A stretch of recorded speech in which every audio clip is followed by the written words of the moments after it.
Gidan rahoto.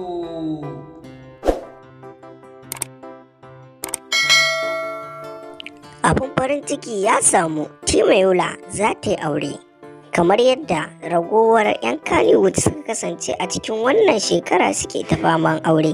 Jama'a, kafin mu tsunduma cikin shirin ka'in da na'in, sababbin zuwa ku daure ku danna alamar subscribing, sannan ku danna alamar ƙararrawar sanarwa.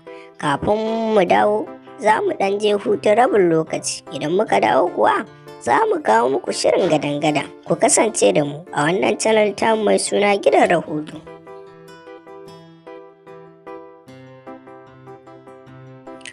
Hakika a wannan shekara ta 2022, wanda ta kasance shekara ce ta musamman, shekara wacce Kannywood ba za ta taɓa mantawa da ita ba, duba da cewa a wannan lokaci cikin jarumanmu da ke cikin Kannywood sun kasance suna ta faman zaɓo da kwale kyawawa, zafafan 'yan mata suna aurensu, wanda wasu a yi su a bayyane, wasu kuma a yi su a ɓoye. Kamar wanda dai ya kasance bikin Abubakar Bashir Mai Shadda, an yi shi ne a bayyane, wanda kusan babu wanda bai san an yi ba, tare da bikin Aisha Aliyu Tsamiya. Duk da dai ya kasance aure ne wanda aka yi shi kusan a ɓoye.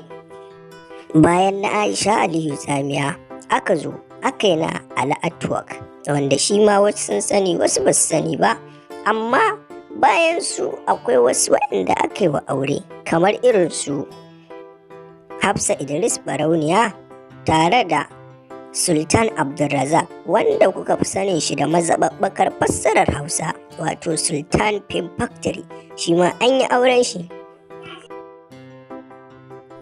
Hakika bukukuwa sun yi, kuma Allah ya sanya alkhairi. Muna musu fatan Allah ya bada zaman lafiya. Sai gashi wannan jaruma mai suna Timayula, wacce kuka fi sani da suna Rukayya, wacce ta fito a wannan ƙasaitaccen aiki da ake gabatarwa a Arewa 24 mai suna Labari Na, ita ma fa ta bayyana wanda take so, kuma auren ta yana nan ba da daɗewa ba, tare da Lilin Baba shi ma ya kusa aure. Hakika Timayula ta ki bayyana bikinta, duba da mutane wai suna zagin su, suna cewa dama ba sa aure, wani ma idan ya ji sai dai ya ce idan ma sun yi ba zaman auren za su je su yi ba, domin fim ya riga da ya shiga gangar jikinsu har ya bi ta ɓargo, kun ji fa masu sauraro.